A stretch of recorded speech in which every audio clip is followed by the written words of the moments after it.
And we are live. Welcome back to another Mecca moment. It's Hen and Dobes coming to you live the morning after our first CONCACAF Champions League game, where we defeated Houston Dynamo 2-1 at home at City Park. And we just want to do a match reaction. Obviously, the first game of the season, the first time that we got to see the boys live. Dobes, let's just start off right away. How are you doing, number one? And number two, how are you feeling now that it's a couple hours post-game? I think first off, it was great to be back in City Park. I think for weeks now, I've been looking forward to it. Woke up yesterday morning, feeling like a little kid on Christmas, knowing that we were going to get to do it again and knowing that we were going to just get to be inside that stadium again. So obviously just electric being back and getting the season going. A little bit, I guess, removed from the game, sort of like 12, 15 hours after the game ended. Obviously, right afterwards, you're definitely buzzing just to come off of, any game, no matter what sport, a 90th minute winner. You can't really sort of beat that feeling, especially being in the supporter section. I'm with the limbs. But sort of looking back, there's definitely some things I'm a little bit concerned about just through the game. Obviously, we had a ton of chances that we created and probably could have scored a few more. At the same time, this wasn't exactly a full-strength Houston side. And we saw them create chances and as well as had a goal ruled out that could have potentially changed the game as well. So obviously happy to come away with a win the first game of the season. But definitely some things we needed to improve moving into the weekend. Yeah, for sure. And I'm kind of the same way now that, the dust has settled and 12 hours has gone by. You're obviously buzzing for Kijima getting that goal. And we'll talk about him in a second. But the experience, great. Like, love being back in the stadium. You can't beat it. Yeah, you just can't. And I think what's interesting is when we got to our seats, I don't know if it was just because it was a CONCACAF game, but it was a little bit empty. And then, right before kickoff, the stadium was packed again. It was just. I'll tell you why. Griff and I walked into the stadium at 6:55. There was an accident on 40 from Limburg so sorry to everybody else, because I'm sure that half the stadium is stuck in it. From Limburg until Jefferson, it took us 49 minutes. That's insane. That's why we saw all of a sudden the game is getting ready to start, and all of a sudden the thing filled up, because Griff and I were both like, there's a ton of empty seats here. And by the 5th to 10th minute, it was finally full again. Yeah. Well, thank God. Well, let's start off with the lineup. So we did our predictions of the lineup. Not a single one of us got it right. But we started off with a back five of Berkey, which we knew was going to happen. Markanich played out on the left, Parker and Yarrow, and then Totland. We got to see the debut of Totland. Moving into the midfield, we had Durkin, we had Ostrak, we had Indy, and we had Jackson. And then we stuck with the front two of Sam and Klaus. So on paper, not what we expected, but also kind of what we saw through the preseason. I'll start first. I think that it was great to see Totland as that right back. For me, hands down, man of the match. He was everywhere. He was up and back early in the game, putting in that monster slide tackle. It was great to see. But the back line looked disjointed. I don't know about you, but what were your thoughts with the back line? And is it just shaky first game or what's going on? I do think it's a combination. One, you're 100% correct. Totland, for me, man of the match. Just seeing a competent wing back, the way that he is not only defensively putting in tackles, but he was our best player on the ball last night. We didn't have a ton of possession, but it almost seemed like every time we did get settled down, it started with him finding the ball, being willing to bring the ball down at his feet, find a pass, combined. Other than that, I think it's just sort of the formation as a whole, to where oftentimes we're getting played through over the top, we were getting played through in behind, one-on-ones, we weren't great defensively, and our back four doesn't exactly have sort of that coverage of a true six. To where if you were to got through, or if they got through Ostrak and Durkin, you're just one-on-one with our back four, and all of a sudden you're in. So not only that, but then you sort of look at out of possession. I was sitting there with Griff, and we were sitting one row for the top, so I had the ability to sort of see the whole field. And every single time that one of our center backs had the ball, their only option on the entire field was either to a wing back or try to play the ball to the corner. It was a 6-yard pass or a 30-yard. Makes no sense. Find the wing back, and then when the wing backs found the ball, even they didn't have too many options. So it was kind of like, we're still going to dump it down the line. We saw Yarrow a few times with sort of finding the ball and not really having an option. So he was just expecting Sam or Klaus to make that run down the line. and it was just so disjointed. So I do think we can kind of sort of figure out the way we want to build a little bit as the season goes. But it was very just frustrating to see us have a decent spell of possession moving around the back, but there was no connection between the back four and the midfield to the front. And especially that first 20 minutes, I think there had to have been something tactically in the first, before the game. Carnell had to have said something about playing that long ball to the right corner. Had to have, because last season we saw consistently that Josh was one of our most solid ball carrying or ball progressing center backs. We would put them up there. He's better than Parker at it. We didn't really get to see Nilsson too much last season, but the amount of times that he just picked up his head and dumped it to the right corner without anyone really even being there. Totland did it a couple of times. Durkin did it a couple of times. There had to have been something in the game plan that was the move, and very clearly wasn't. I don't think any of them connected on it, and I think more often than not, the ball just went out for a throw-in or a goal kick. I mean, we can't have that. And to your point exactly, like, I think we really missed in the starting lineup. I think we really missed Leuven connecting the play. We knew that he wasn't going to start. Dealing with the green card stuff, I'm optimistic that he'll be back for Saturday's game against Salt Lake. But I want to touch on Durkin. Durkin came in. I thought he played a pretty solid 70 minutes. Took off in the 65th, 70th minute for Blom.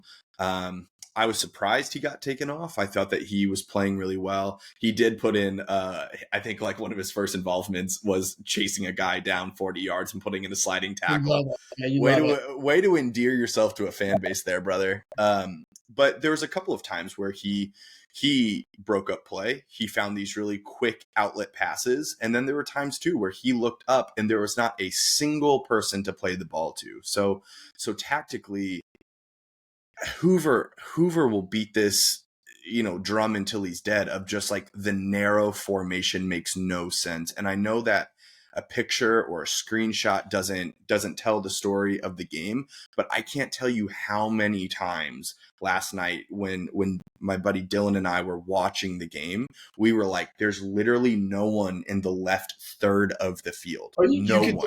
You could throw a big blanket over our squad. And when you have guys like AZ and Indy that more so like to kind of play through the middle and drift through the middle and be creative, and those are supposed to be your two options wide.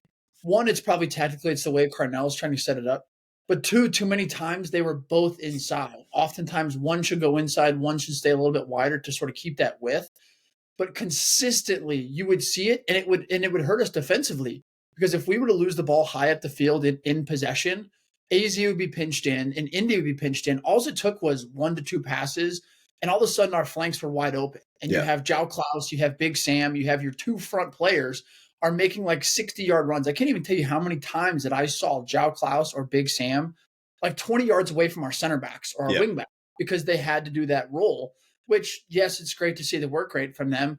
That's not the role that I think we as fans want to see those guys playing, is having to do that dirty work. Yeah, 100%. And, I think it's easy to come on here and be critical because we can, armchair expert this whole thing and say, you should have done this, you should have done that. So let's get into a little bit of the positives that we saw, because it's not all doom and gloom. It's not all bad. We came away with a win. We saw some big moments. So what stands out to you last night in terms of like solid performances or things to build on, players that you saw stand out well? Like, give me some positives that you took away from last night. I think we mentioned it, but Totland's the big one for me. Obviously, having tried to watch as many little like comps on YouTube as well as you can of him, and seeing him just briefly in preseason. Like I said, he was the calming presence on the ball for us. He created a ton. Was willing to put in a tackle. You could definitely tell he had a whip. He had a whip on him as well. I think another one you have to give credit. Durkin's another one. I do want to see Durkin in a midfield with a Lewin or with a Blom more, because I just think that Durkin does have that aspect where he is one of those guys, loves to put in a tackle, not afraid to. But he also, like we saw it in preseason, he can kind of ping a little bit. He can pass within progressions, and him and Ostrak never really, like, there's a few sort of different spells where he had possession, but he never really got going.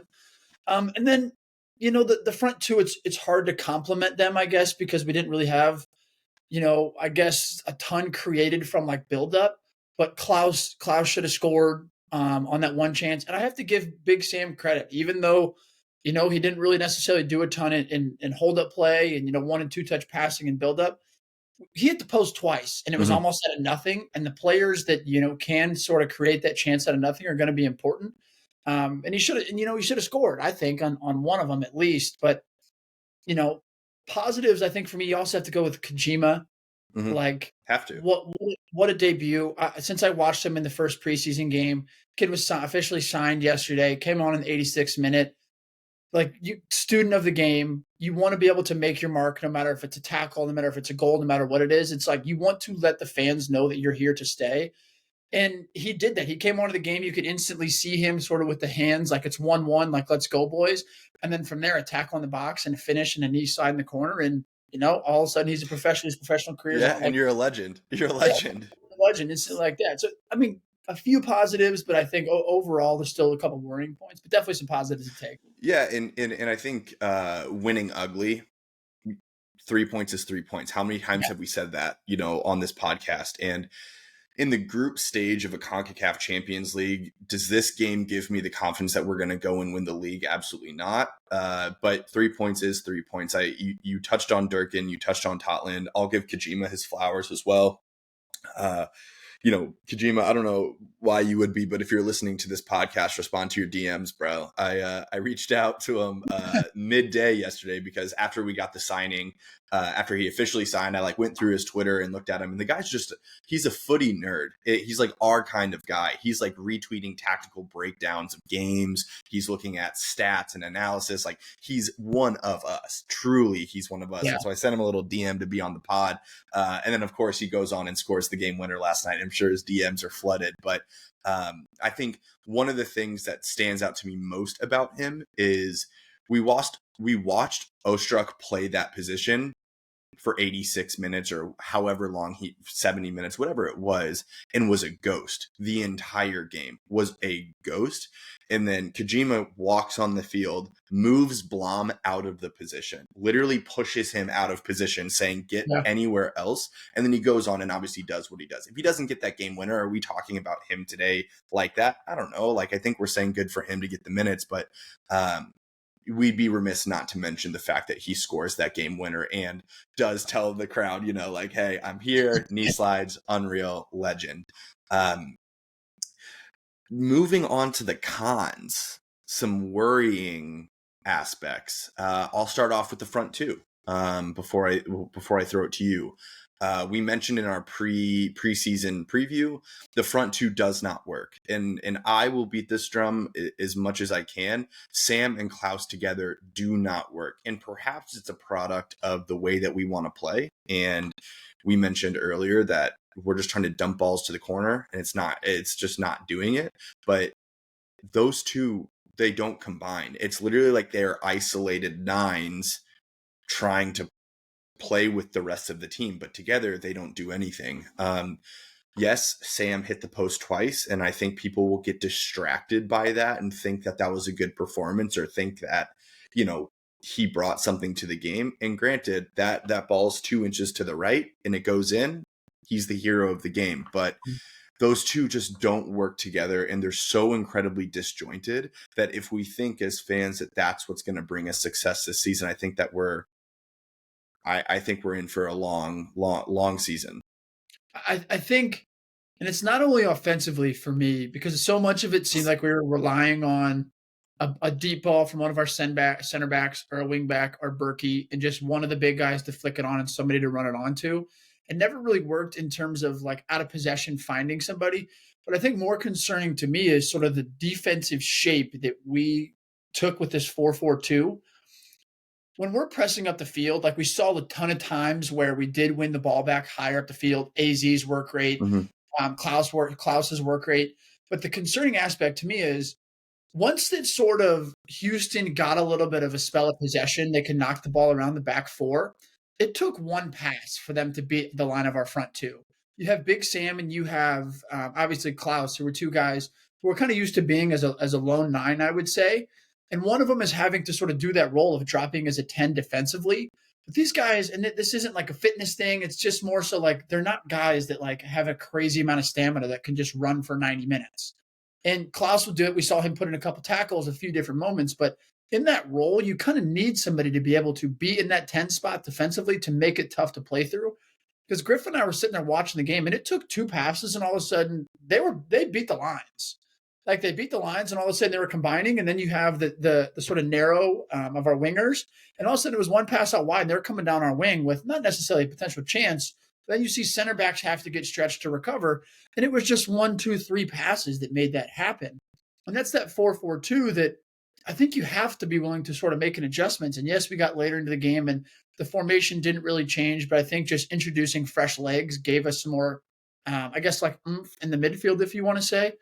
But it's concerning when you look at trying to play a team like LAFC or even a Sporting or teams that will play that can possess the ball. We will get just played through like crazy. This is a Dynamo team that's missing a ton of guys that even made us look pedestrian in multiple moments during that game last night. They didn't necessarily capitalize, but they very well could have. And the one moment they did get a break, they did end up tying the game, and all of a sudden it's bang bang. It's like it should be 4-1. Instead it's 1-1, and you're struggling through a game. So I think the formation and the way that we're pressed high up the field, it works. But the moment that they beat that first line and we try to sit in a 4-4-2, it's very easy to play through us. Yeah, the goal that happened, their goal, we missed 2 tackles leading 2 of them.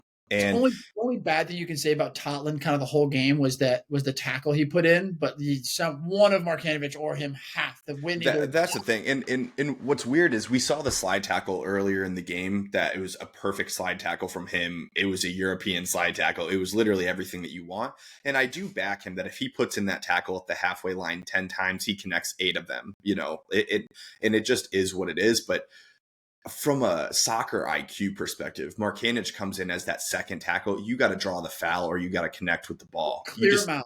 Take a yellow, walk is back. What it is. It just is what it is. It's the soccer IQ.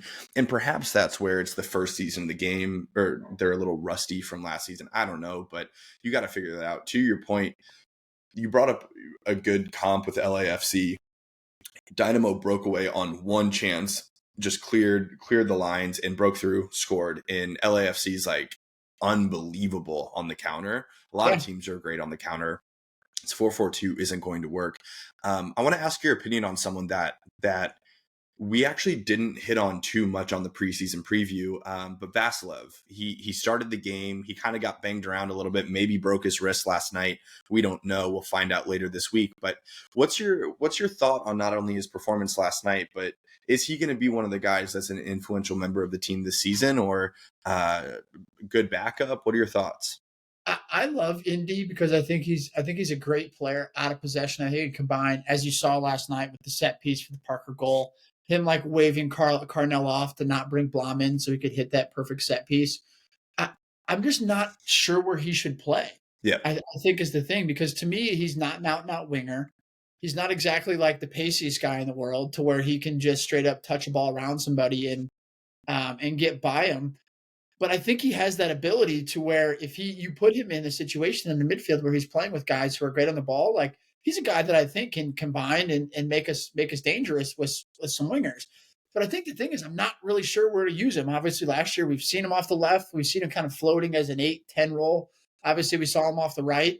So I don't really necessarily know where to use him. I think if that's kind of the issue we have with a ton of these guys right now is I think we have a lot of great players. Our depth is I think greater than it was last year.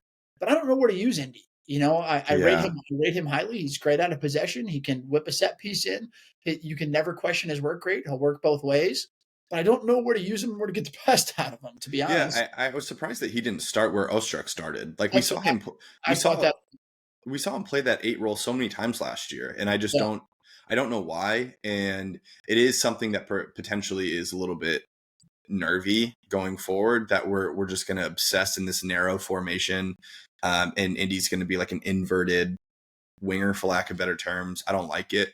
But before we move on to the look ahead to Salt Lake, if you were to rate Carnell 1 to 10, 6 being your average, what do you rate Carnell as the manager last night? I think that the way that we started, it's like you kind of want to give him like a 5, but I think the fact that he did make the subs and it directly let like the Kijima sub, he's obviously a guy that if he didn't play, we can sit there and be like, rookie, just signed, CONCACAF Cup game, don't need to play him. He did bring him in, give him that chance, and it panned out, and he did score.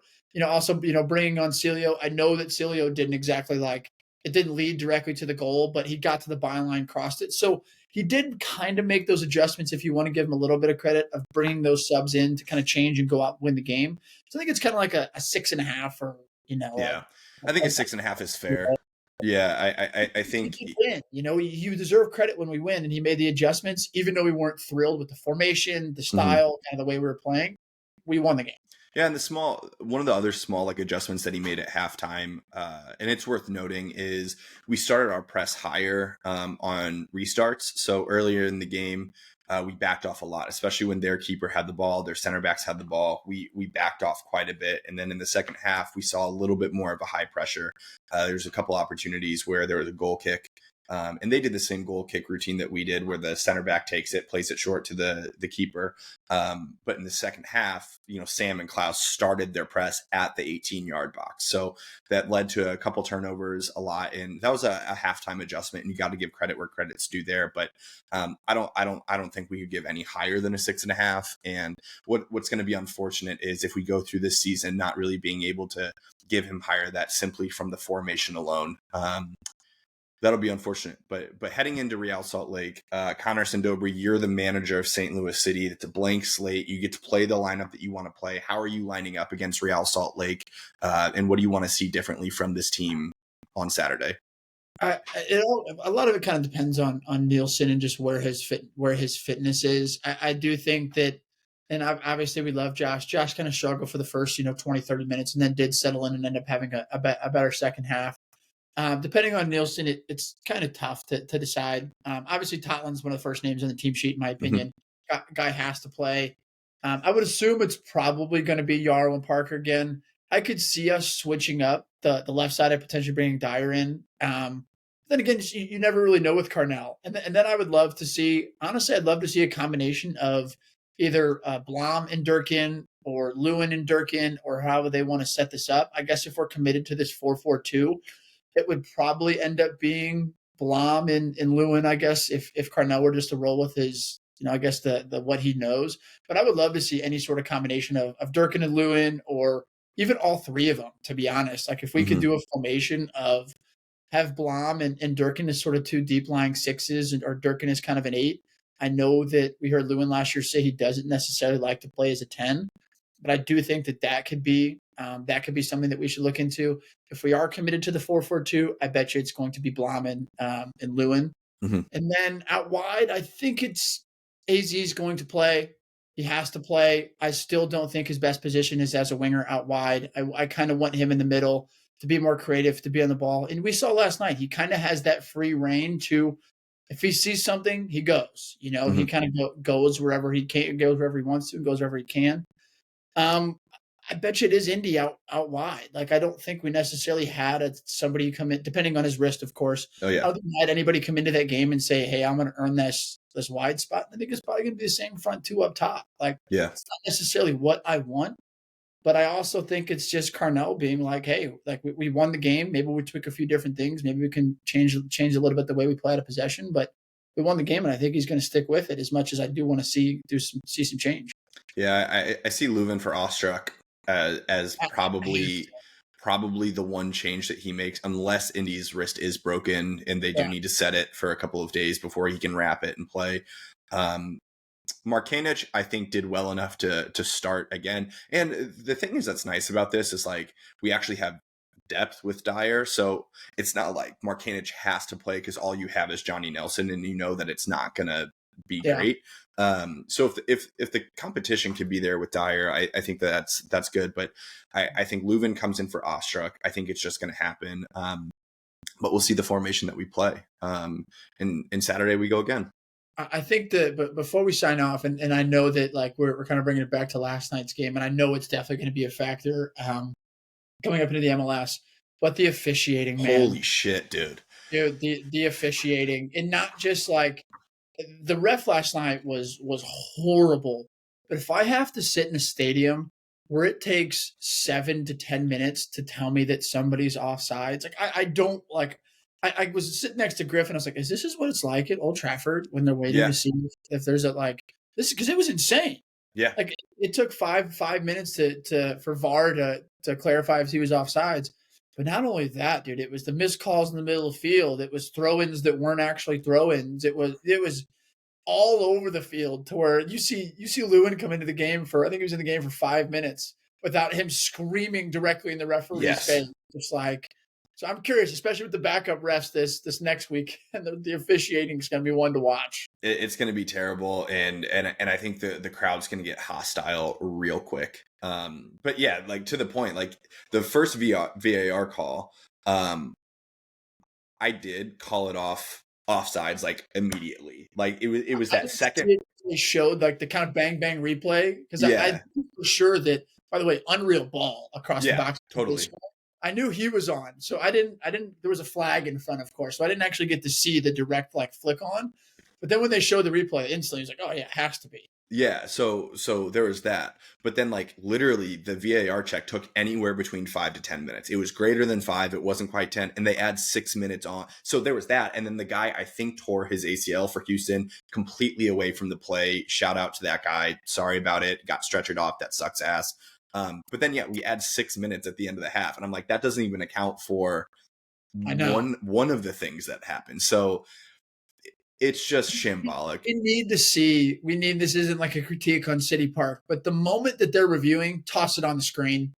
Like, don't wait until we're 5 minutes in to be like they're reviewing something, because literally we're all sitting there like, is it VAR? Is it not VAR? Like, are we starting? Are we not starting? What are they reviewing? Like, because you couldn't tell. I didn't know there was like a handball or something that may have happened in the box that they're reviewing. I kind of knew nothing. So get that up on the screen, at least let the fans know what's going on, because we're sitting there like, all right, I don't even care if it's a goal or not. I just want the ball to get back in play at this moment. Like, it's unbelievable. Well, we'll see us again on Saturday, 7:30 kickoff against Real Salt Lake at City Park. We'll hit you live on Tuesday's episode with our match reaction as well. Dobes, thanks for being on here. St. Louis City fans, you'll catch us again this weekend. And as a reminder, promo code MECCA20, that's MECCA 20 for 20% off and free shipping at Manscaped. And cheers, fella. We'll see you again soon. Cheers, bruv.